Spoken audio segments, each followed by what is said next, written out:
Now, I'm not here to represent that I'm an expert at this track. In fact, I'm not here to represent that I'm even good at this track. I am probably one of the few, actually, I am the only person I know who's ever driven this track, actually, who's never driven this track before it came out to iRacing. Amongst my group of fellow band of others, I'm almost like a leper. So, these were actually a series of races leading up to the 24 Hours Nurburgring at the Nordschleife. Now, I don't even know if that's pronouncing it correctly, but that's the best I'm going to do. My apologies to any of the locals. This is race number 2. I didn't put up race number 1 because there were some issues. But this is race number 2, and well, let's kind of go through it. So there's a lot of cars here in turn 1, as you can see. So I'm going to take it way, I mean way out wide. Look at this. Like, that was an incident point. I went out so wide, but everybody was kind of getting into it behind me, so that was totally worth the 1x. I'm alive. Now, I don't have the best pace here. Like I said, I'm not an expert here. There's like 16,000 turns, and I don't know really any of them, so I'm hoping just to keep up with these guys and see if I can actually finish this. I think this is these were 3-lap races.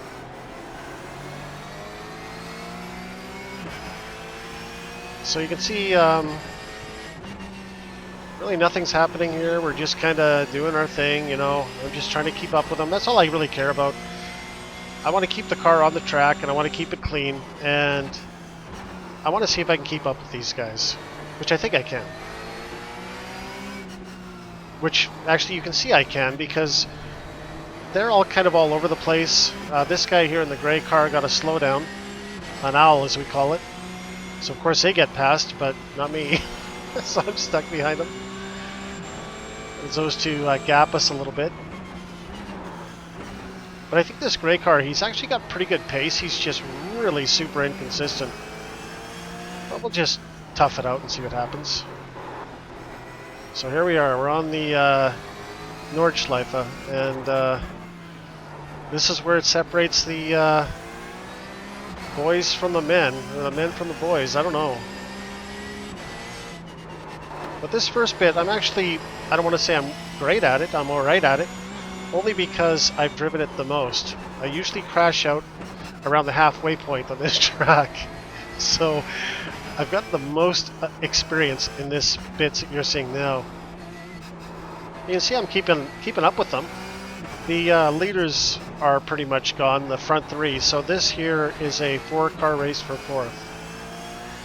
Well, really a 3-car race for 4th. I'm just kind of hanging back and hoping that they all take each other out, and maybe I'll get an easy 4th place.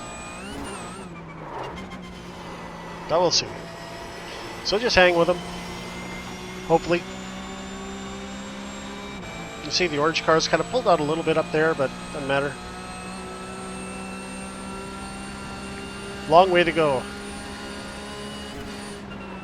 I love this bit. This is actually a really great track. Super hard to memorize, so if you've never been on it before. I think up to this point I'd been practicing for over, I want to say a month, probably, off and on. And these really are I think this was the first week I started tying laps together where I could do 2 and 3 plus laps. Okay, you can see the yellow car kind of went off there, and the gray car smartly just gave him room to do whatever he needed to do.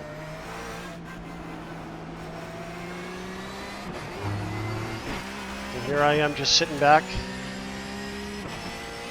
Not really by choice, it's just this is all the speed I've got.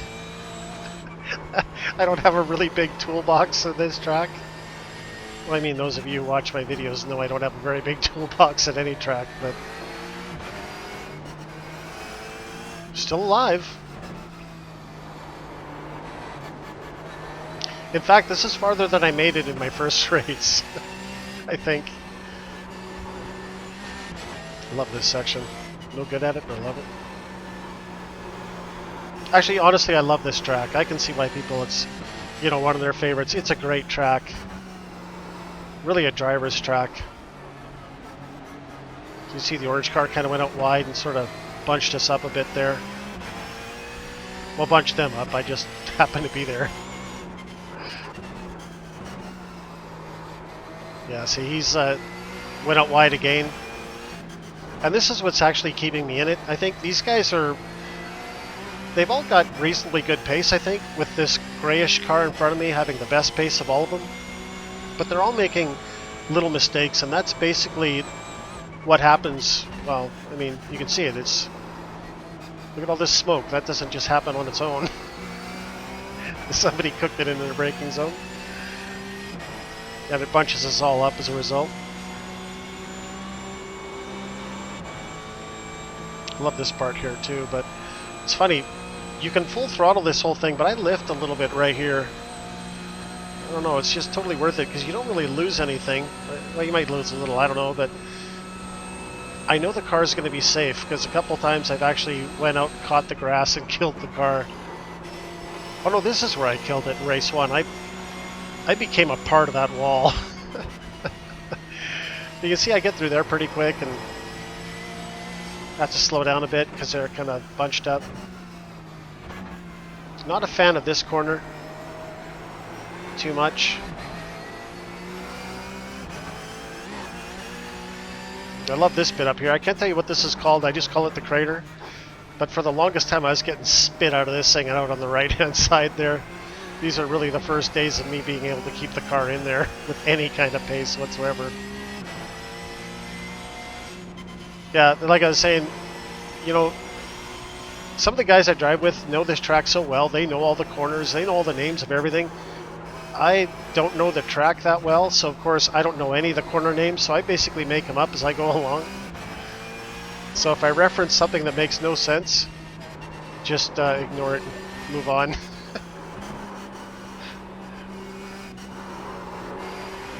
I kind of botched that a bit. You see they drove away from me because of it. And like I say, these are early days. Well, maybe not so much early days. They're pretty recent, but I'm definitely low a gear in some of these areas. I'm gearing down. The reason I'm doing it is I'm using the engine to slow me down. Otherwise, because I'm not familiar enough with the track that I need to be, I end up driving out onto the grass. So the gears have really been my friend getting the Porsche around here. Love this bit. This is awesome.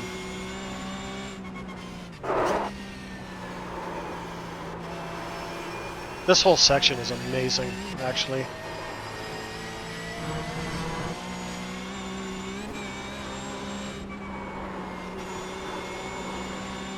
I know that some people are full throttling it through here. There's absolutely not a snowball's hope in hell of me doing it. This part has caught me out a million times. You can see they're not driving away from me in here, so not too bad. And here I just cooked it in here a bit too fast and ejected myself out a bit too early. Cost me some time. But here we are, up to the straight. Well, right here in a second. Just a little bit too much gas and a bit of counter steer. Here we are on the straight. So hopefully these guys, you know, duke it out a little bit. And here we go. The gray car, he's going to make it 3 wide and turn it into a gigantic wall of air. So I'm just going to get sucked in there. It's going to be amazing. I mean, look at this.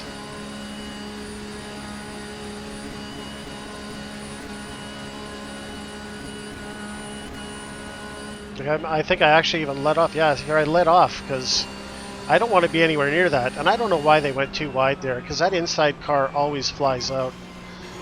So that was a bit silly, but they're all alive, shockingly. And I think right here is kind of the scariest moment. The orange car completely botches it, and they all accordion up, and I nearly get into the back of this car, but the orange car that kind of slowed us all down, he's got a little bit of damage, and he didn't really get a good run onto the straight, so he's in the rearview mirror, and he's now going to become a memory. So it's the Three Stooges now. Me and these two guys. So I'll just hang back. Not by choice, by pace. It just happens organically, folks. Let's see what happens.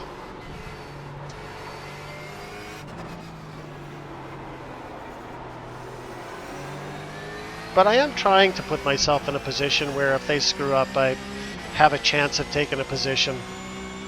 Because I actually do think, you know, after that lap, I do think I have every right to be in this group here. I think I have enough pace to match both of them to a certain extent, so I'm not going to force the issue, but if something happens, I'm going to go at it.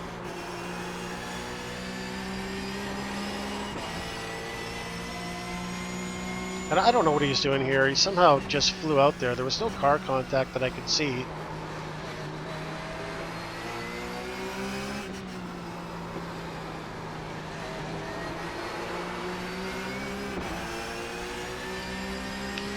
Here I don't, just kind of biding my time. The one guy goes in shallow, this guy goes in wide, and I just got such a massive run. I just figured I'm going to take it. Probably not the smartest move, because I kind of cook it into this corner a bit and go in a bit wide. It's not pretty, but got the job done. It didn't bring any harm to either one of us.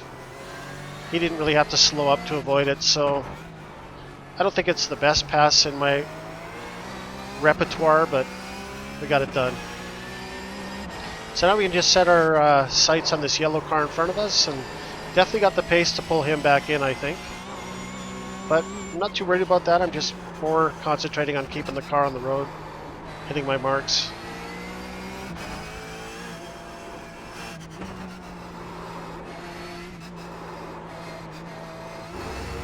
I went into there a little bit quicker than I needed to.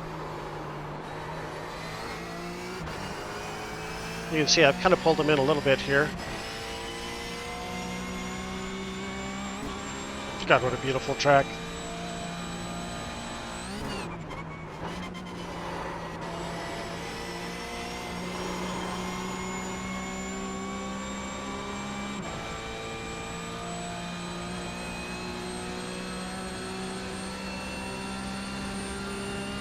So I'll just enjoy the scenery and... Oh, and here he goes. He cooks it. I don't know what he was doing, but somehow he manages to bounce it off that wall and keep driving. Now, earlier in the week, well, I don't even want to say earlier in the week, I've probably put into that wall 1,000 times, and I Philadelphia experiment that fucking thing. I quite literally fuse with that wall sometimes. I hit it so hard, but, you know, he's on his way. He's still going. I got the position. Nobody in front of me, so I can just kind of do my own thing. And he's going to tie up the gray car. So really, that's it. There's no need to go any further. That's the end of it. It's another lap and a half of me driving by myself, and nothing really happens. The gray car kind of mounts a bit of a charge on the as we're getting to the closing final lap, but you can see he kind of goes wide here, and well, that's kind of the end of it for him. I just race on and cross the finish line on my own, completely unmolested, thank God, and the car's in good shape, so there you go. Yep. Best commentary ever.